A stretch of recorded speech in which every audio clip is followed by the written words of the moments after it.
শেখ হাসিনা মানবজাতির কলঙ্ক, মানুষ তাকে ক্ষমা করবে না বলছে মির্জা ফখরুল। এদিকে সড়কে অবরোধে এসে স্থানীয়দের ধাওয়ায় পালালো ছাত্রলীগ কর্মীরা। আরো জানিয়ে দিব, এনসিপি নেতাকে মারধরের অভিযোগ বিএনপির বিরুদ্ধে। শেখ হাসিনা মানবজাতির কলঙ্ক, মানুষ তাকে ক্ষমা করবে না বলছে মির্জা ফখরুল। ক্ষমতাচ্যুত সাবেক প্রধানমন্ত্রী শেখ হাসিনাকে মানবজাতির কলঙ্ক হিসেবে আখ্যায়িত করেছেন বিএনপির মহাসচিব মির্জা ফখরুল ইসলাম আলমগীর। রোববার 20 জুলাই রাজধানীর জিয়া উদ্যানে জাতীয়তাবাদী কৃষক দল ও আমার বিএনপি পরিবারের যৌথ উদ্যোগে বৃক্ষরোপণ কর্মসূচিতে তিনি কথা বলেন।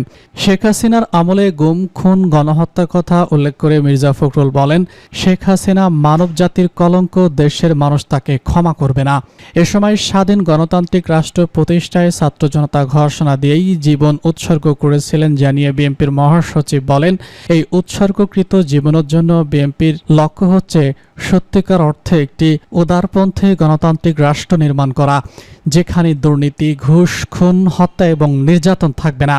মানুষ স্বাধীনভাবে বাঁচবে। দলের পক্ষ থেকে ফ্রন্ট তৈরি, জুলাই আগস্টের হতাহত পরিবারকে পুনর্বাসন করা হবে বলেও জানান তিনি। নির্বাচন প্রসঙ্গে মির্জা ফখরুল আশাবাদ ব্যক্ত করে বলেছেন, অন্তর্বর্তী সরকার প্রতিশ্রুতি অনুযায়ী জাতীয় নির্বাচন দেবে।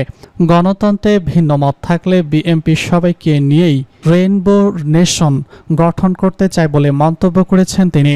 সড়ক অবরোধে সে স্থানীয়দের ধাওয়ায় পালালো ছাত্রলীগ কর্মীরা।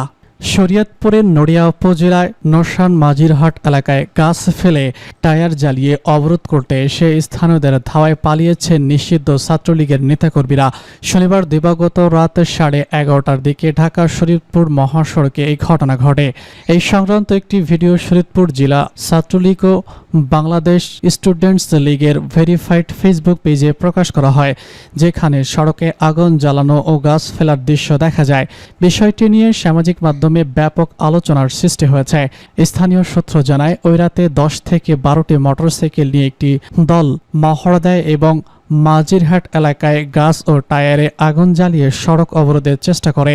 তারা শেখ হাসিনা, বঙ্গবন্ধু ও আওয়ামী লীগের পক্ষে স্লোগান দিয়ে হরতাল সফল করার আহ্বান জানায়। নড়িয়া ইউনিয়ন বিএনপির সভাপতি নুরুজ্জামান হাওলাদার বলেছেন, রাতের আধারে হঠাৎ একটি চক্র অবরোধ সৃষ্টি করে সাধারণ মানুষের ভোগান্তি বাড়াতে চেয়েছিল। আমরা নেতাকর্মী এবং স্থানীয়দের নিয়ে তাদের প্রতিহত করি। এ বিষয়ে বৈষম্য বিরোধী ছাত্র আন্দোলনের শরীয়তপুর জেলার আহ্বায়ক ইমরান আল নাহিদ বলেছেন, পলাতক নিষিদ্ধ সংগঠনের কিছু অংশ নিয়মিতই রাতে এমন ঝটিকা কর্মসূচি দিয়ে জনদুর্ভোগ সৃষ্টি করছে। প্রশাসনের নীরব ভূমিকায় হতাশাজনক। এই ঘটনার পর নড়িয়া ও পংলং মডেল থানার পুলিশ সেখানে উপস্থিত হয়ে পরিস্থিতি নিয়ন্ত্রণে আনে। নড়িয়া থানার ভারপ্রাপ্ত কর্মকর্তা ওসি আসলাম উদ্দিন বলেছেন, রাতের আধারে নিষিদ্ধ একটি সংগঠনের পক্ষে স্লোগান দিয়ে কিছু লোক সড়কে গাছ ফেলে অবরোধের চেষ্টা করেছিলেন। স্থানীয় লোকজন তাদের ধাওয়া করেন। আমরা গিয়ে পরিস্থিতি শান্ত করেছি। কারা এই ঘটনা ঘটিয়েছেন তা শনাক্তে কাজ করছে পুলিশ। তাদের বিরুদ্ধে আইনানুগ পদক্ষেপ নেওয়া হবে। এনসিপি নেতাকে মারধরের অভিযোগ বিএনপির বিরুদ্ধে। কক্সবাজার চাকুরিয়ায় বিএনপি নেতা সালাউদ্দিন আহমেদের নির্বাচনী এলাকায় শনিবার বিকালে জাতীয় নাগরিক পার্টি এনসিপি মঞ্চ ভাঙচুর করেছে দলটির স্থানীয় নেতাকর্মীরা। সভা মঞ্চে এনসিপির সভাপতি নাহিদ ইসলাম সহ কেন্দ্রীয় নেতাদের বক্তব্য দেওয়ার কথা ছিল, কিন্তু তারা পৌঁছানোর আগেই বিএনপি নেতাকর্মীরা এই মঞ্চ ভাঙচুর করে। এই ঘটনার পর এদিন রাতে এনসিপির বাঁশখালীর সংগঠক তানভীর শিকদারকে বিএনপির নেতাকর্মীরা বেধড়ক পিটিয়ে মাথা ফাটিয়ে দিয়েছে বলে অভিযোগ উঠেছে দলটির মুখ্য সংগঠনের। এ নিয়ে নিজের ভেরিফাইড ফেসবুকে একটি পোস্ট করেছেন আরিফুর রহমান তহিন।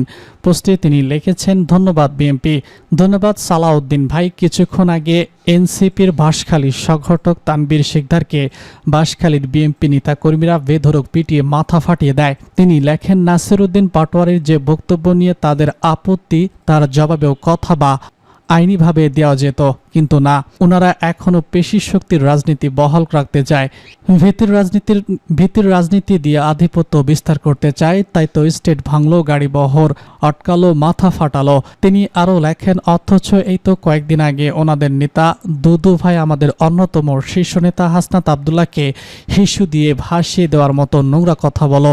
আমরা এর জবাব দিয়েছিলাম কথার মাধ্যমে। এদিকে আমরা চাইলেই সংঘাতে যেতে পারতাম, কিন্তু নাহিদ ইসলামের সাফ কথা, আমরা পরিবর্তন চাই, বাকস্বাধীনতা চাই, কিন্তু বাধা আসলেও সর্বোচ্চ সংযম দেখাতে হবে। তাই সামান্য কিছুটা বাড়তি সময় নেন মুখোমুখি সংঘাত এড়াতে। এনসিপি নেতা লিখেছেন, আমরা কোনো প্রকার প্রোটোকল ছাড়াই সালাউদ্দিন আহমেদের এলাকার পার হয়ে এবং বান্দরবন যায়। এরপর কাপুরুষের মতো আমাদের ছেলেদের মারে বিএনপির লোকজন। ওরা আমাদের ভয় দেখাতে চায়, কিন্তু ওরা ভুলে গেছে আমরা হাসিনাকেই ভয় পাইনি। গোপালগঞ্জ গিয়ে কয়েক হাজার সন্ত্রাসীর সামনে মুজিববাদ মুর্তাবাদ স্লোগান দিয়েছি। আরিফুর রহমান তুহিন লিখেছেন, নাহিদ আক্তার হাসনাতদের ভয় দেখিয়ে পার পাওয়া যাবে না। পেশি শক্তির রাজনীতি এদেশে আর দেব না। পেশি শক্তির রাজনীতি এদেশে আর হতে দেব না। আমরা লড়ব, প্রয়োজনে মরব, তবু আমরা এই ধারার পরিবর্তন আনব।